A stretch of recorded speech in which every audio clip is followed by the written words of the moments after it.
Army ROTC program, Lieutenant Colonel Evan Woolen. All right. I'd like to welcome all of you here today. All right. Friends of the Claremont McKinna Army ROTC Battalion, Major Grigsby's family, Cadet Moore's family, notice Cadet Moore, and cadets who should be, quickly through the ceremony and then studying later. All right. Again, welcome to our December or winter commissioning. I'm here to introduce the guest speaker. Most of you are very intimately familiar with the Army's newest major. So, a man who needs no introduction, Major Christopher T. Grigsby.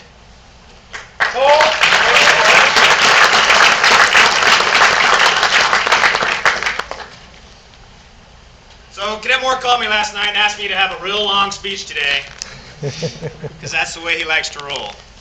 Actually, he made me promise to keep it really, really short. When I first met Cadet Moore, he came up to me and said, "I heard you were prior service and went green to gold. Do you remember this? I'm kind of worried about the transition from NCO to officer. What do I do?" You remember what I said? Probably not. Because I really had no answer for the guy. Because the guy walked in ready to roll. Obviously, he was a great private, PFC specialist, sergeant, cadet. The cadet ROTC battalion will miss him when he leaves. He's done nothing but enhance the program. There's nothing more for me to tell him except for maybe what a great leader said to one of his students. Goody, let's hear it. Loud and clear. Loud and clear. Do or do not. There is no try. That's from Yoda, training up Jedis. Cadet, soon to be Lieutenant Moore, makes me think, oh, sir, your rank fell off again. Think of a Jedi. Jedi Moore, Lieutenant Moore, soon to be cool. Thank you.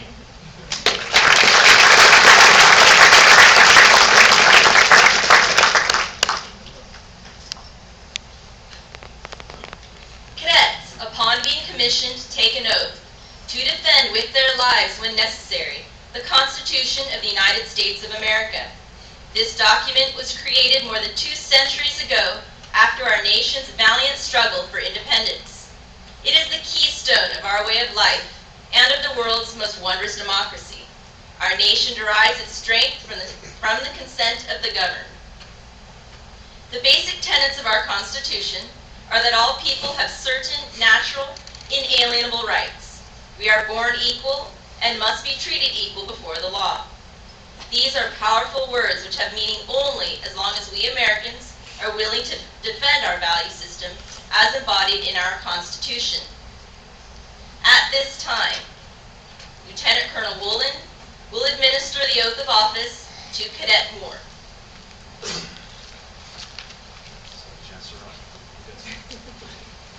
Raise your right hand and repeat after me. I state my name.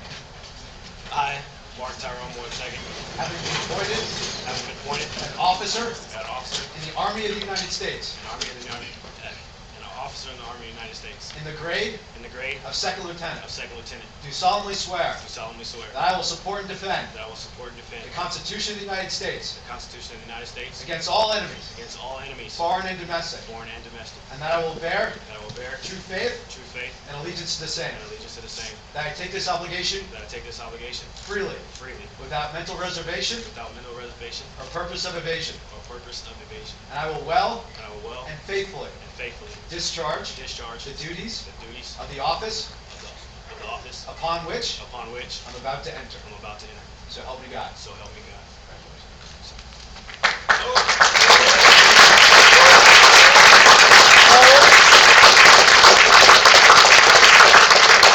At this time, Lieutenant Moore will now have his rank placed on his uniform by his wife Michelle and sons Trey and Andrew Moore.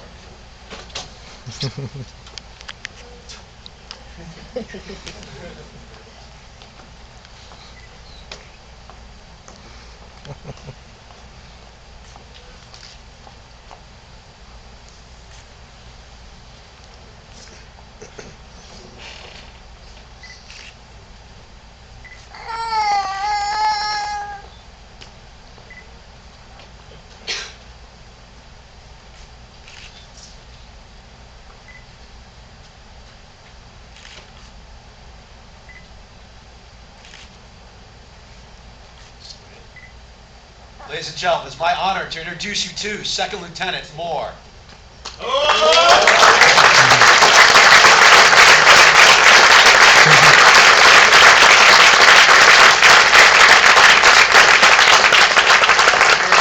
Thanks to, of course, my wife being my #1 supporter through everything, following my folks and my in-laws and the rest of my family, and of course, without further ado, all the cadets. I appreciate all the work that you guys helped me out with, getting through LDAC and getting through the 2 years that I've been here. Cadre as well, appreciate it. First Sergeant Grant, my mentor from, I don't know how many years ago, many years ago, long road deployments. And also to you, sir, for giving me a chance to be out here and do my commission. Cool. That's all I have.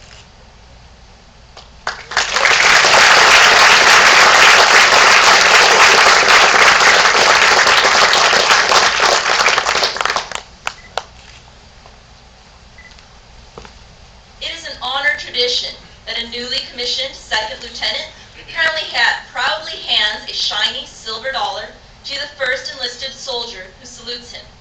The exact origin of the custom is arguable, but it probably began before the United States forces were organized. British regiments stationed in the colonial America brought with them a number of customs and traditions that were retained by the newly formed armed forces. The silver dollar represents more than the currency value. To every new officer, it has special significance. It represents the symbolic receipt of respect due the newly earned rank and position. It signifies a deep sense of gratitude of the new officer for the knowledge enlisted soldiers, especially non-commissioned officers, have passed on to them during training.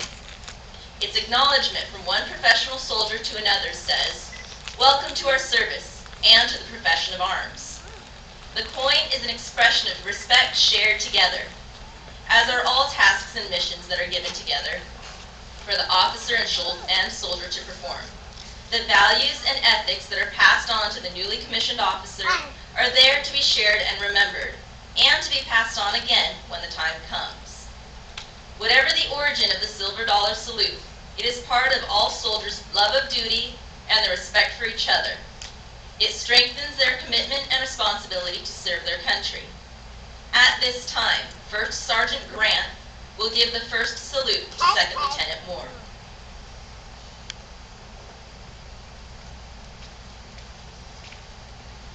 Training lead, sir. Mission.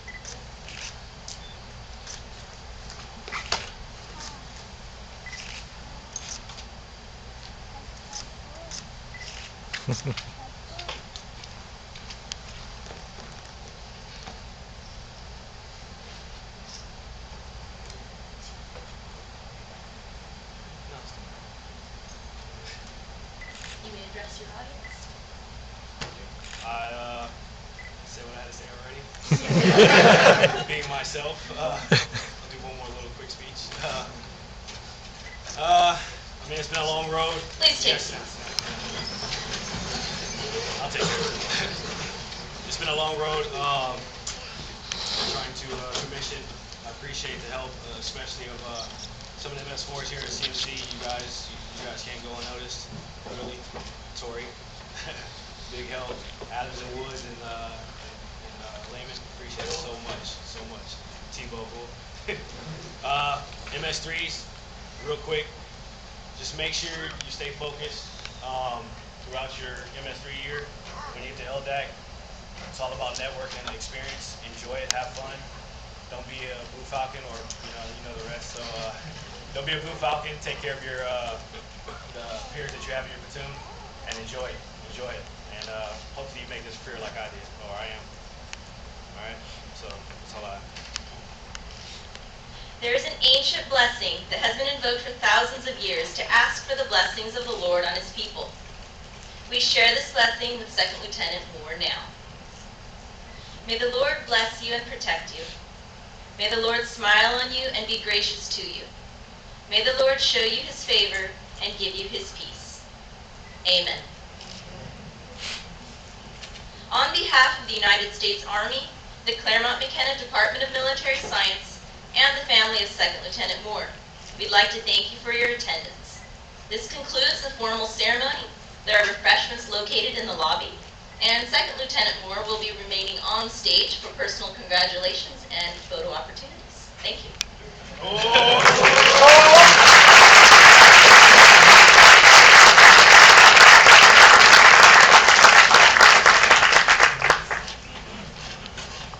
Emissaries have easier way to